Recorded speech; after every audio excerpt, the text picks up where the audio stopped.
Hello दोस्तों, स्वागत है आपका हमारे YouTube चैनल में। तो देखिए, आज जो है एक नए साम्राज्य की चर्चा करनी है और वो है मैसूर साम्राज्य। ठीक है, तो देखिए मैसूर साम्राज्य का उदय कैसे होता है उसकी चर्चा करेंगे। फिर मैसूर में जो है कौन जो है वाडियार वंश के बाद जो है हैदर अली ने कैसे सत्ता प्राप्त की और हैदर अली के बाद उसका बेटा टीपू सुल्तान जो है अगला मैसूर का शासक बनेगा। और अंग्रेजों और मैसूर के इन शासकों के बीच जो है 4 युद्ध होंगे। ठीक है, यानी उन्हीं को कहा गया प्रथम आंग्ल मैसूर युद्ध, द्वितीय आंग्ल मैसूर युद्ध, तृतीय आंग्ल मैसूर युद्ध और चतुर्थ आंग्ल मैसूर युद्ध। और किस युद्ध में जो है लड़ता हुआ टीपू सुल्तान वीरगति को प्राप्त होगा उसकी भी चर्चा करेंगे। तो पहले तो जान लेते मैसूर राज का उदय कैसे हुआ था।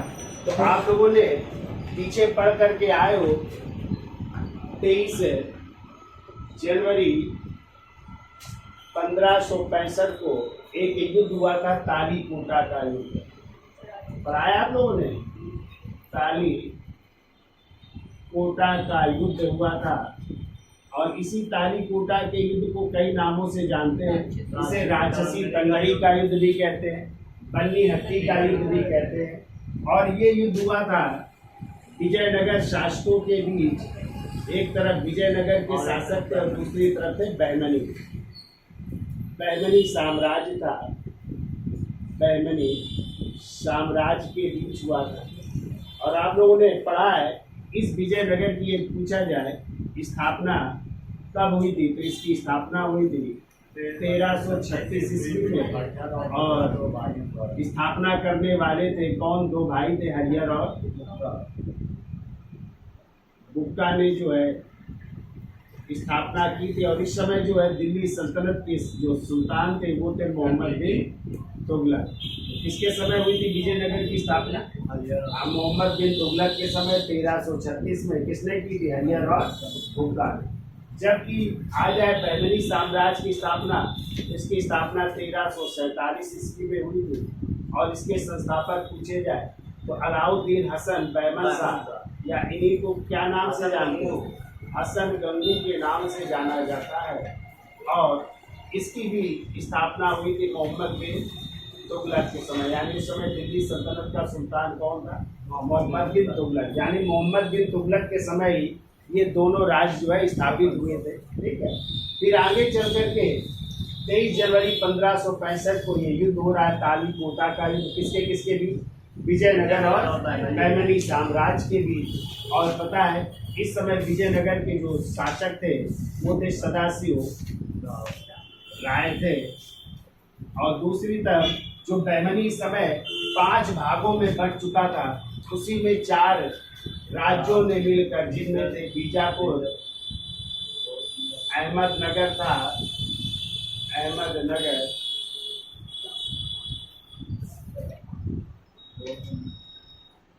तीसरा था गोलकुंडा और चौथा था बीदर। इन 4 राज्यों ने मिलकर इसको पराजित किया था, सदाशिव राय को। और एक और साम्राज्य था बरार। तो कहते हैं ये बरार जो साम्राज्य था ये इस गुट में शामिल है नहीं हुआ था। यानी जो बहमनी साम्राज्य 5 भागों में डिवाइड हो चुका था, उनमें से 4 राज्यों ने मिलकर ये युद्ध लड़ा। किसके खिलाफ? विजयनगर साम्राज्य के खिलाफ। बरार इसमें शामिल नहीं हुआ था। और इस युद्ध में सदाशिव राय क्या हो जाते हैं? पराजित हो जाते हैं। और इनके जो अधिकारी थे तिरुमल, इनको लेकर के पेनगोंडा भाग गए। और फिर 1570 में इसी तिरुमल ने जो है सदाशिव राय की क्या कर दी थी? हत्या कर दी थी। और तिरुमल ने एक नया राजवंश स्थापित किया था, आरवीडू वंश। ठीक है, आरवीडू वंश स्थापित हुआ था। और कहते हैं इसी विजयनगर साम्राज्य के खंडहरों पर ही, यानी जब विजयनगर साम्राज्य विभाजित हो गया तो इसी के खंडहरों पर ही जो है एक नए राज्य की स्थापना हुई और वो राज्य था मैसूर। तो कभी आ जाए कि मैसूर राज्य किसके खंडहरों पर स्थापित हुआ तो आप लोग क्या बताएंगे? विजयनगर साम्राज्य के खंडहरों पर स्थापित हुआ। और 1612 ईस्वी में यहाँ पे एक राजवंश स्थापित हुआ और वो वंश कहलाया वाडियार वंश। कौन सा वंश स्थापित हुआ? और इस वाडियार वंश के जो शासक हुए उनका नाम था वेंकट द्वितीय। कौन बने? यानी वाडियार वंश की स्थापना 1612 में कौन कर रहा है? वेंकट द्वितीय कर रहे हैं। ठीक है। ये कहते हैं 1704 ईस्वी में 1704 ईस्वी में चिक्का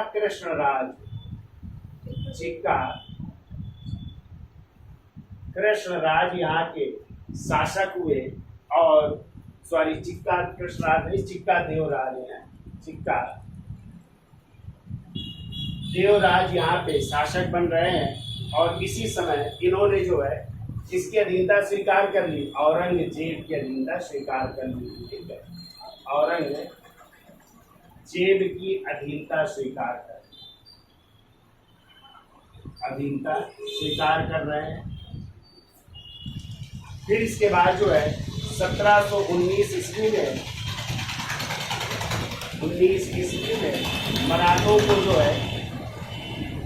मराठों को यहाँ से क्या प्राप्त हो जाता है? चौथ वसूलने का अधिकार भी प्राप्त हो जाता है। तो चौथ वसूलने का अधिकार मराठों को प्राप्त हो रहा है, अधिकार प्राप्त। अब देखिए 18वीं शताब्दी के मध्य में 18वीं शताब्दी के मध्य में इस वाडियार वंश के शासक होते हैं। वाडियार वंश के शासक हैं जिनका नाम है चिक्का कृष्णराज द्वितीय। कौन है? चिक्का कृष्णराज द्वितीय इस समय जो है वाडियार वंश के शासक हैं। और कहते हैं ये नाम मात्र के शासक हैं, वास्तविक सत्ता इनके 2 मंत्रियों के हाथों में होती है। तो वास्तविक सत्ता 2 मंत्रियों के हाथों में होती है। एक का नाम था देवराज और दूसरे का नाम है नंदराज। क्या नाम है इनके दोनों के? एक का नाम है देवराज और एक का नाम है नंदराज। तो देवराज जो है इस समय किस पद पर है? सेनापति के पद पर है। ठीक है। और जबकि नंदराज है वित्त एवं राजस्व प्रमुख है, वित्त एवं राजस्व अधिकारी है। ठीक है, वित्त एवं राजस्व अधिकारी है। और इन्हीं जो है लोगों ने जो है ये कह सकते हैं इन्हीं देवराज और नंदराज ने जो है एक सैनिक के रूप में किसकी? हैदर अली को जो है किसमें भर्ती किया? सेना में भर्ती किया। ठीक है, हैदर अली सेना में भर्ती हो रहा है और धीरे धीरे कुछ पद पर पहुंचता हुआ ये मैसूर का क्या बन जाएगा? शासक बन जाएगा। ठीक है, तो हैदर अली की चर्चा कर लेते हैं कि हैदर अली किसका पुत्र था, इसका जन्म कब हुआ था, पिता का नाम क्या था। ठीक है, वो चर्चा कर लेते हैं और ये कैसे जो है मैसूर की गद्दी प्राप्त करेगा। ठीक है, तो इसका स्क्रीनशॉट ले लो, फिर आगे चलते हैं हैदर अली की कहानी में। तो देखिए हैदर अली की कहानी समझ लेते हैं। तो देखो हैदर अली का यदि आ जाए जन्म कब हुआ था, तो हैदर अली का जन्म हुआ था 1721 ईस्वी में। स्थान पूछा जाए, स्थान लिख लो बूंदी कोट में हुआ था, जो पड़ता है कोलार मैसूर में। तो कहाँ पे हुआ था? 1721 ईस्वी में बूंदी कोट कोलार जिला मैसूर में हुआ था। ठीक है, इनके पिता का नाम लिख लो, पिता का नाम था फतेह मोहम्मद। पिता थे फतेह मोहम्मद नाम था और जो मैसूर के किले के सैनिक अधिकारी थे। ठीक है, यानी ये सैनिक अधिकारी थे, सैनिक अधिकारी मैसूर किले के सैनिक अधिकारी थे। ठीक है, तो जन्म कब हुआ था? 1721 में। स्थान पूछा जाए बूंदी कोट कोलार मैसूर में पिता का नाम था फतेह मोहम्मद, जो क्या थे, एक सैनिक है, अधिकारी थे। ठीक है, अगला पॉइंट को देखो। 1749 ईस्वी में 1749 ईस्वी में नंद राज ने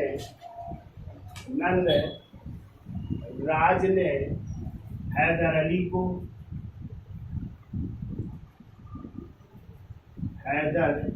अली को किस रूप में, तो लिख लो, हैदर अली को राजस्व निरीक्षक या वित्त नियंत्रक के रूप में, राजस्व निरीक्षक या कह सकते हैं वित्त नियंत्रक के रूप में, वित्त नियंत्रक के रूप में सैनिक जीवन शुरू करने की आज्ञा दी है। वित्त नियंत्रक के रूप में सैनिक जीवन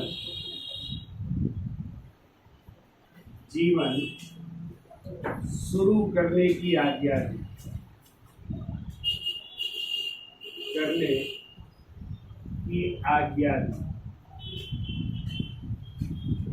सैनिक जीवन शुरू कर रहा है 1749 में। ठीक है, अब देखो 1755 में इसको जो है डिंडीगुल, वहीं पे स्थान है, डिंडीगुल का क्या बना दिया गया, फौजदार बना दिया गया। और फिर इसने जो है डिंडीगुल में ही जो है किसकी सहायता से, फ्रांसीसियों की सहायता से एक शस्त्रागार की स्थापना करेगा। ठीक है, तो देखिए अगला पॉइंट, 1755 ईस्वी में 1755 ईस्वी में हैदर अली को डिंडीगुल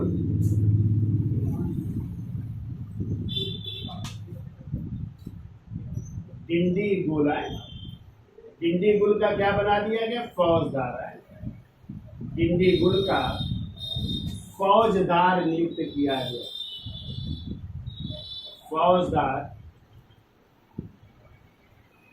नियुक्त किया गया। और इसने फ्रांसीसियों के सहयोग से, और इसने फ्रांसीसियों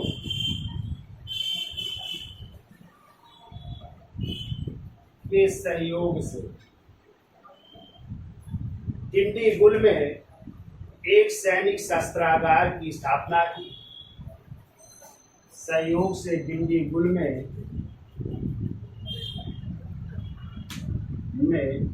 एक सैनिक शस्त्रागार की, एक सैनिक शस्त्रागार की स्थापना की।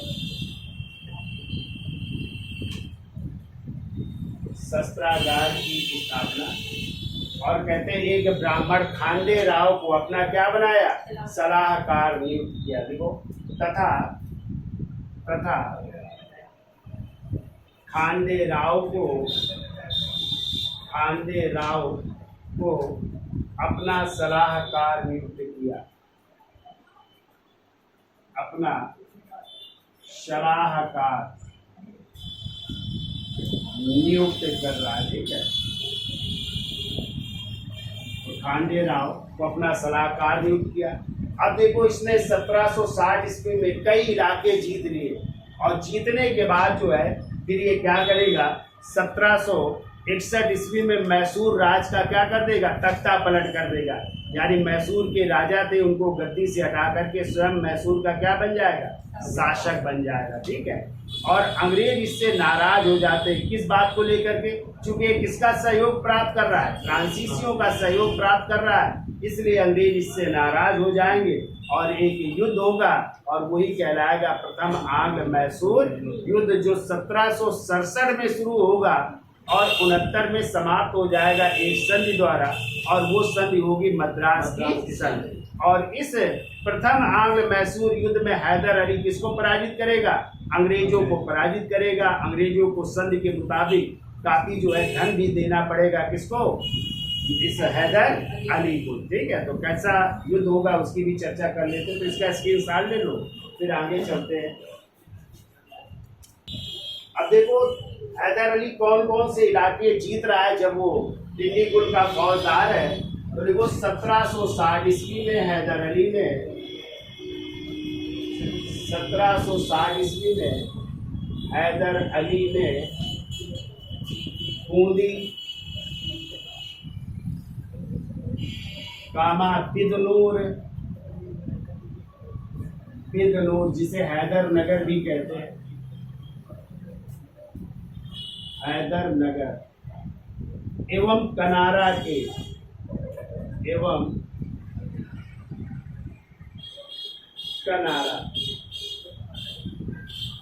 इलाकों को जीत लिया।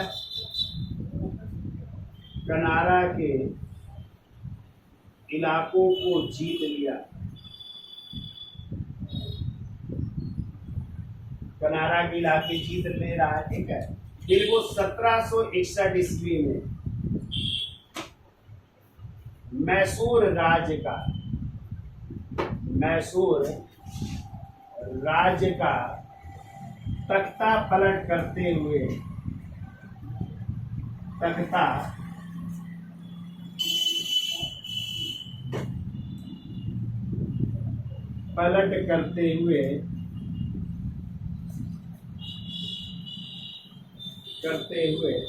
मैसूर का शासक बन गया। मैसूर का शासक बन रहा है, ठीक है।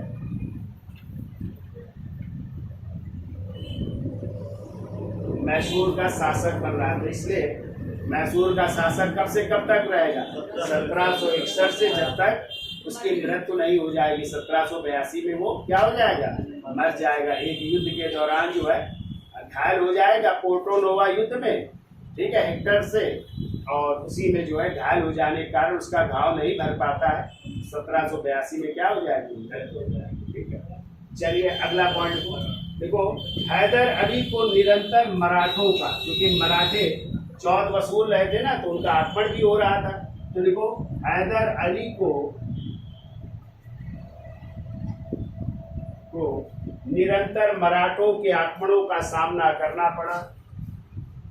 निरंतर मराठों के आक्रमणों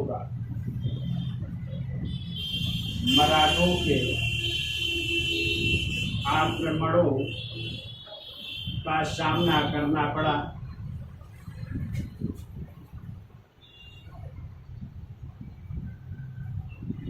मराठों के आक्रमणों का सामना करना पड़ा।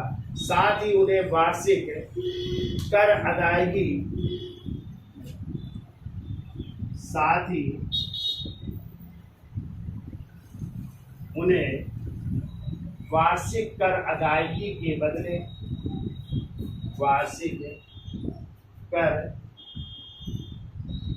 अदायगी के बदले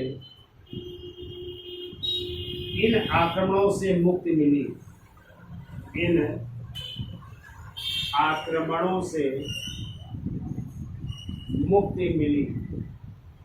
यानी उसने जब मराठों को क्या दिया है? टैक्स दिया, ठीक है, कर दिया, तब उनको जो है मराठों के आक्रमण से क्या मिल पाई? मुक्ति मिल पाती है, ठीक है। नहीं तो मराठों के आक्रमण हो रहे थे, ठीक है। फिर को परंतु मद्रास सरकार, जो अंग्रेजी सरकार थी, देखो, परंतु मद्रास सरकार, चूंकि मद्रास प्रेसिडेंसी 3 प्रेसिडेंसियां थी ना, मुंबई, कलकत्ता और मद्रास। देखो परंतु मद्रास सरकार ने मई 1766 ईस्वी में किससे? हैदराबाद के निजाम से, ठीक है, उत्तरी सरकार का समुद्र तटीय क्षेत्र प्राप्त कर लिया। निजाम से उत्तरी सरकार का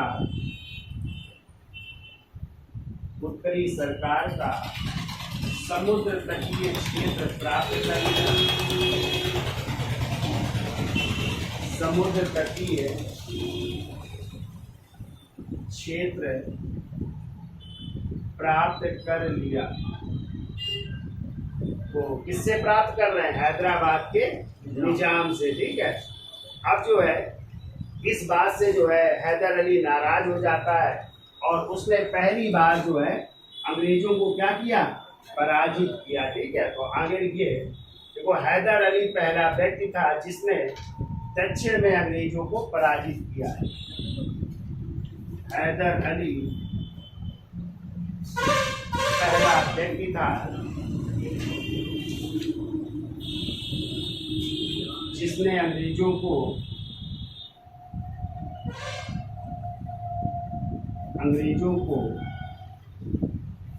दक्षिण में पराजित किया। दक्षिण में पराजित किया, तो अंग्रेज पराजित हो रहे हैं किससे, हैदर अली से। ठीक है, अगला पॉइंट को, हैदर ने अपने सोने एवं तांबे के सिक्कों पर, हैदर अली ने सोने एवं तांबे के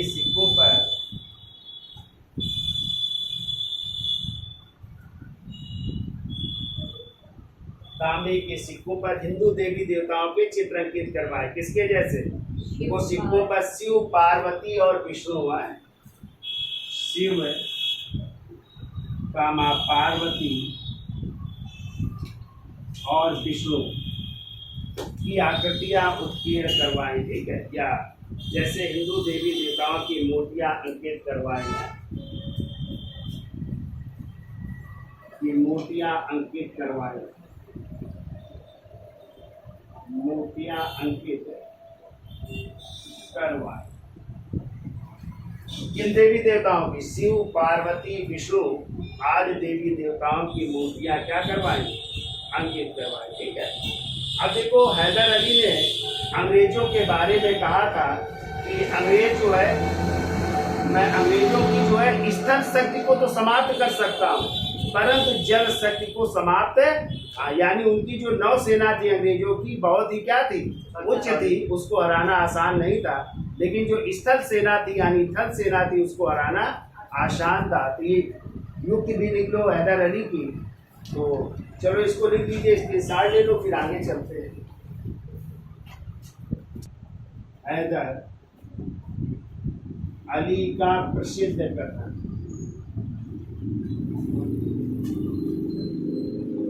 कौन सा कथन है हैदर अली का, तो लिखिए, इन्वर्टेड कॉम लिखिएगा। देखो, मैं अंग्रेजों की या मैं इनकी स्थल शक्ति को,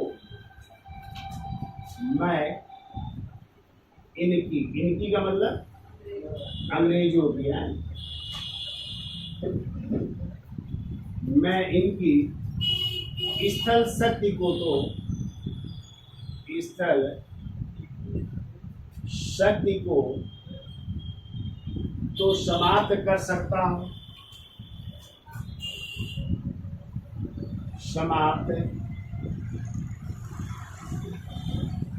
कर सकता हूं, परंतु सामुद्रिक शक्ति को नहीं सुखा सकता। लेकिन सामुद्रिक शक्ति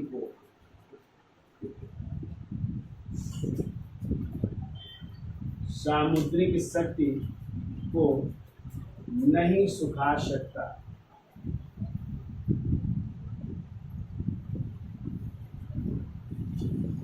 ये कथन कहा था हैदर अली ने कि मैं अंग्रेजों की स्थल यानी थल सेना को तो क्या कर सकता हूँ, समाप्त कर सकता हूँ, लेकिन सामुद्रिक शक्ति यानी नौसेना को समाप्त नहीं कर सकता हूँ। ठीक है, अगला पॉइंट लिखिए। देखो, हैदर अली ने गंजाम शहर का निर्माण करवाया।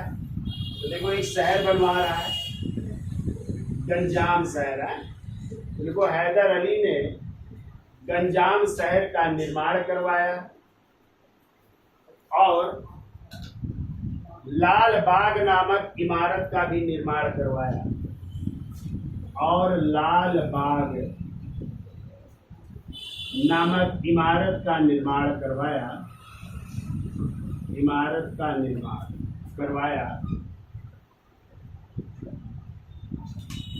तो लाल बाग नामक इमारत का भी निर्माण करवा रहा है। ठीक है, अब देखो युद्ध हो रहा है अंग्रेजों से, और वो है, हेडिंग डाल लीजिए, प्रथम आंग्ल मैसूर युद्ध।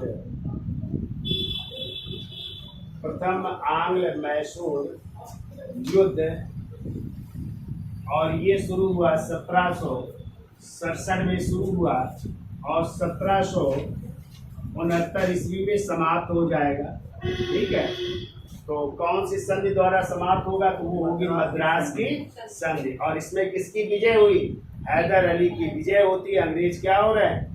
पराजित हो रहे हैं। ठीक है, तो देखो 1767 ईस्वी में क्यों ये युद्ध हुआ? तो देखो 1767 ईस्वी में हैदर अली ने कन्नड़ तट पर, हैदर अली ने कन्नड़ तट पर आए एक अंग्रेजी जहाज को, ठीक है, नष्ट कर दिया। कन्नड़ तट पर आए एक अंग्रेजी बेड़े को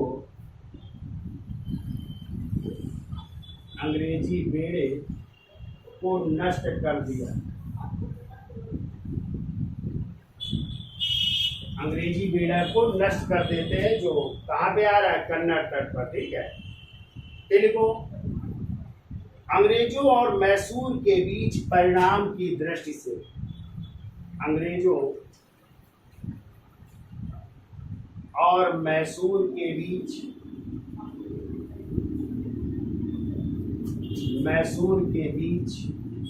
परिणाम की दृष्टि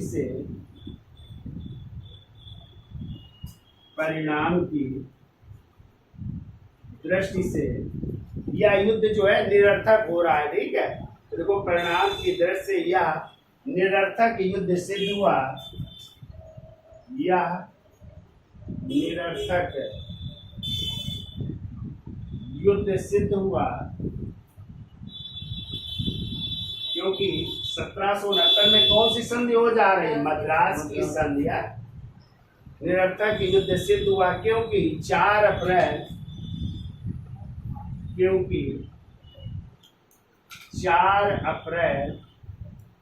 1769 को मद्रास की संधि द्वारा दोनों ने, देखो 4 अप्रैल 1769 को मद्रास की संधि द्वारा दोनों ने एक दूसरे के विजित क्षेत्र वापस कर दिए। दोनों ने एक दूसरे के विजित क्षेत्र वापस कर दिए। तो एक दूसरे के विजित क्षेत्र क्या कर दिए जा रहे हैं? वापस कर दिए जा रहे हैं। ठीक है, देखो इस युद्ध में अंग्रेजी सेना का नेतृत्व, इस युद्ध में अंग्रेजी सेना का नेतृत्व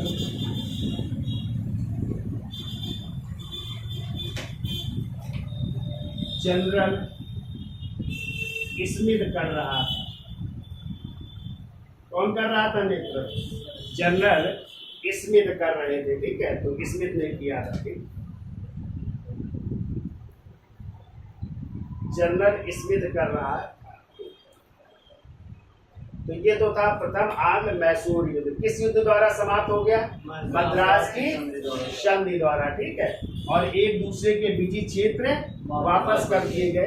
कहते हैं हैदर अली को धन भी प्राप्त हो रहा है काफी। अंग्रेजों से क्या प्राप्त हो रहा है? धन। अब देखो द्वितीय आंग्ल मैसूर युद्ध कब शुरू हुआ? 1780 में शुरू होगा और 84 में समाप्त होगा। और युद्ध का कारण क्या था? तो अंग्रेजों ने जो है फ्रांसीसियों की एक बस्ती थी माहे, नाम सुना है? जो आज केरल में पड़ता है माहे।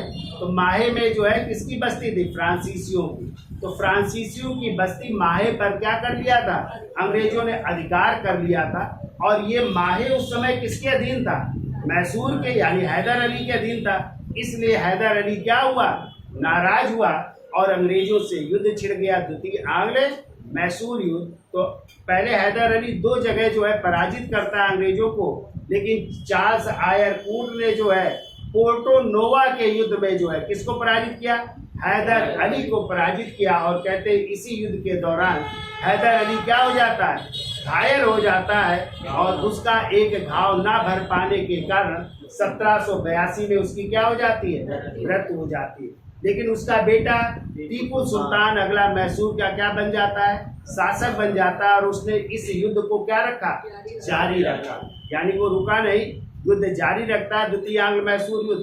अंत में 1784 में मंगलौर की संधि होती है, कौन सी, और इस मंगलौर की संधि द्वारा जो है द्वितीय आंग्ल मैसूर युद्ध समाप्त होगा। और ये मंगलौर की संधि होती है टीपू सुल्तान और लॉर्ड मैकार्टनी के बीच, किसके बीच, टीपू सुल्तान और अंग्रेज अधिकारी होता है लॉर्ड मैकार्टनी के बीच होता है, ठीक है। और इस संधि को लेकर के उस समय जो गवर्नर जनरल होगा बंगाल का, वो क्या कहेगा उसकी भी हम चर्चा कर लेते हैं, ठीक है। तो इसका स्क्रीनशॉट ले लो, फिर द्वितीय आंग्ल मैसूर युद्ध की चर्चा कर लेते हैं।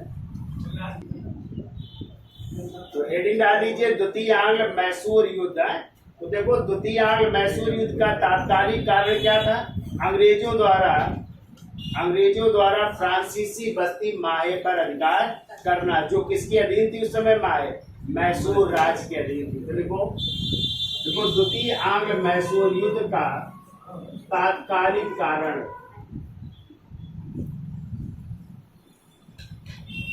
द्वितीय आंग्ल मैसूर युद्ध का तात्कालिक कारण अंग्रेजों द्वारा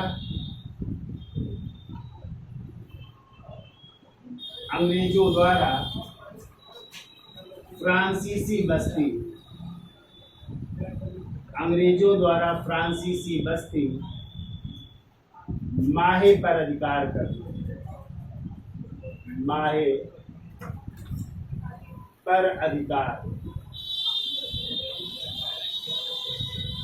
पर अधिकार करना। और ये माहे जो है बस्ती किसके अधीन थी, मैसूर के अधीन, ठीक है।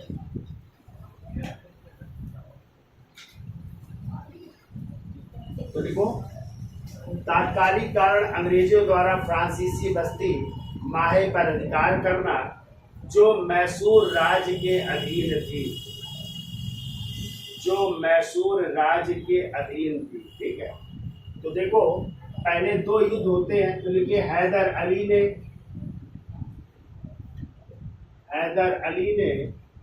पहले जो है बेरी को पराजित कर दिया, ठीक है। देखो हैदर अली ने सर्वप्रथम कर्नल बेरी को पराजित किया, कर्नल बेरी को पराजित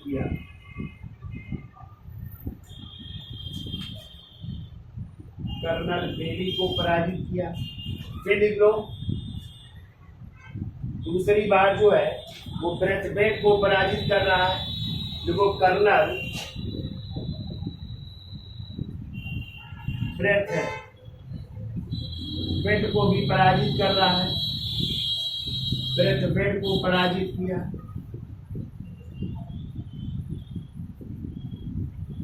ब्रेथवेट को पराजित किया, परंतु देखो सर चार्ल्स आयर कूट ने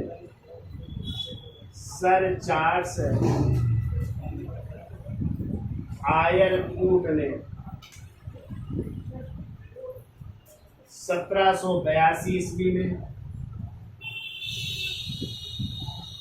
पोर्टो नोवा के युद्ध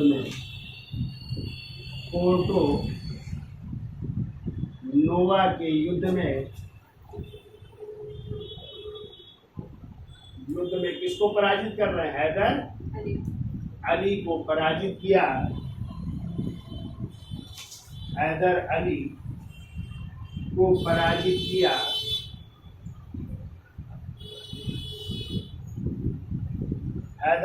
को पराजित किया और युद्ध के दौरान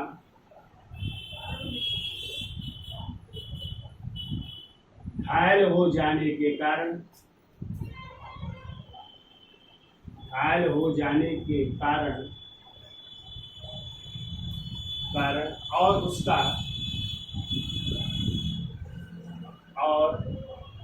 उसका एक घाव न भर पाने के कारण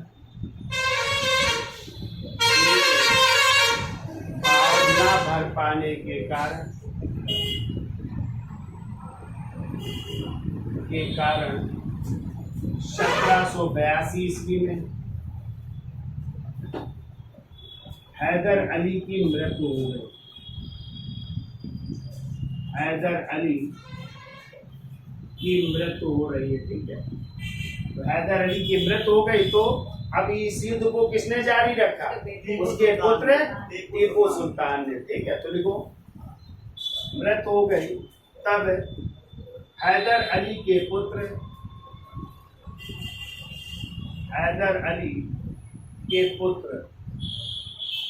टीपू सुल्तान ने, जो कि मैसूर का शासक बनता है, और टीपू सुल्तान ने युद्ध को जारी रखा,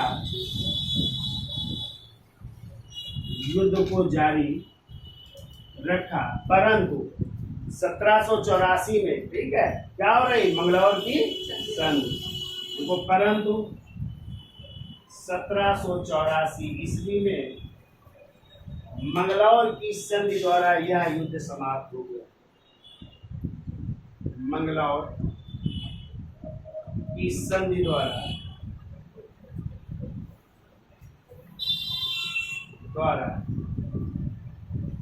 यह युद्ध समाप्त हो।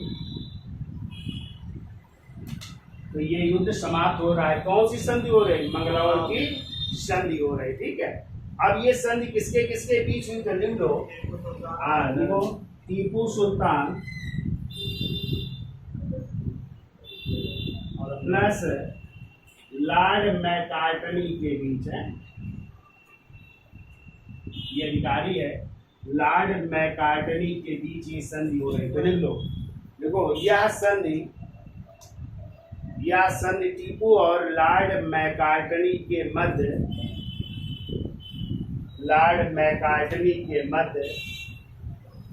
मार्च 1784 में हुई, ठीक है।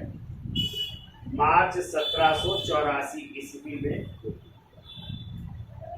अब देखो, उस समय जो है बंगाल का जो गवर्नर जनरल है वो कौन है? वारेन हेस्टिंग्स है, ठीक है। और कहते हैं वारेन हेस्टिंग्स है इस संधि से नाराज हो जाता है, और वो मैकार्टनी के ऊपर जो है खफा होता है, और ये कहता है कि मैकार्टनी कैसा आदमी है। मैं अभी भी विश्वास करता हूँ कि वह इस संधि के बावजूद जो है कर्नाटक को खो देगा, ठीक है। क्या कहा उन्होंने? वारेन हेस्टिंग ने, यह लॉर्ड मैकार्टनी कैसा आदमी है कि वो संधि के बावजूद किसको खो देगा? कर्नाटक को खो देगा, ठीक है। तो देखो, एक पॉइंट लिखे, हम बोल देते हैं। देखो, वारेन हेस्टिंग्स ने संधि की शर्तों को बिल्कुल भी पसंद नहीं किया। वारेन हेस्टिंग्स ने संधि की शर्तों को बिल्कुल पसंद नहीं किया, और क्रोध में चिल्ला पड़ा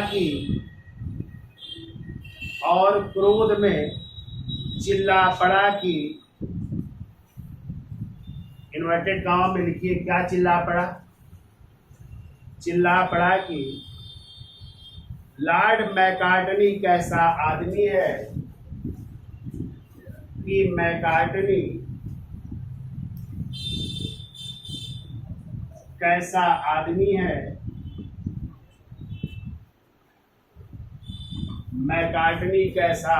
है मैं अभी भी विश्वास करता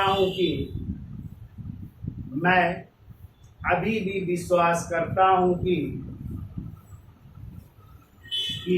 वह इस संधि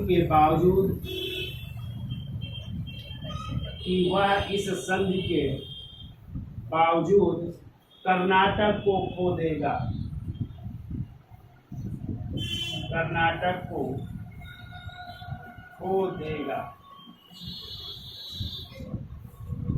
कि वह इस संधि के बावजूद किसको खो देगा?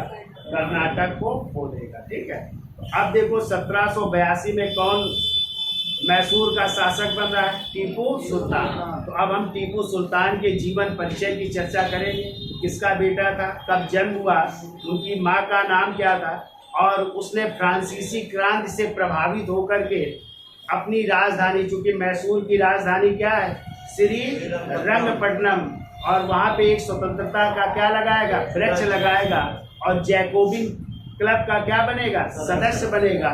और उसने जो है बहुत से देशों के साथ क्या किया, पत्र व्यवहार किया, मित्रता स्थापित की कि भविष्य में उसे वहां से सहयोग मिलेगा, लेकिन भविष्य के वादों के सिवाय उसे कुछ हासिल नहीं हुआ। जब उसको जरूरत पड़ी तो किसी ने उसका साथ नहीं दिया। इसीलिए कहते हैं अकेले आए हो अकेले जाओगे, कुछ बन के जाओगे तो सब कोई नाम लेगा, नहीं कोई नाम लेने वाला नहीं है। ठीक है, हाँ, तो इसीलिए पढ़ लिख करके कुछ आप लोग बन जाइए। ठीक है, नहीं कोई पूछेगा नहीं। ठीक है, ये सोचो कि हमारे दोस्त काम देंगे, रिश्तेदार काम देंगे, तो कोई किसी का नहीं है इस दुनिया में। ठीक है, तो ये भी आपको याद रखना है। और यही टीपू सुल्तान था जिसने श्रृंगेरी में जो है शारदा देवी के मंदिर को जो है क्या करवाया था, पुनर्निर्माण भी करवाया था। ठीक है, और इसी टीपू सुल्तान के समय 2 और युद्ध होंगे जो कहलाएगा तृतीय आंग्ल मैसूर युद्ध, जो 1790 में होगा, और कब तक होगा, 92 तक होगा।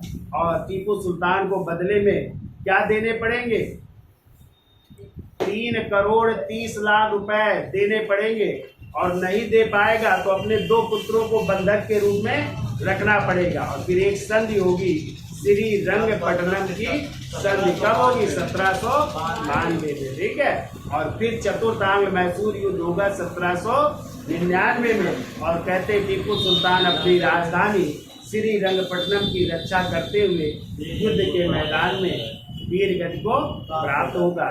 और फिर ये जो है मैसूर राज वाडियार वंश के ही एक बालक को जो है प्रदान कर दिया जाएगा, जहाँ पे पहले वाडियार वंश था। ठीक है, तो इसकी चर्चा हम कल करेंगे नेक्स्ट वीडियो में, टीपू सुल्तान और तीसरे और चतुर्थांग मैसूर युद्ध की। तो आज के लिए इतना रखते हैं, धन्यवाद।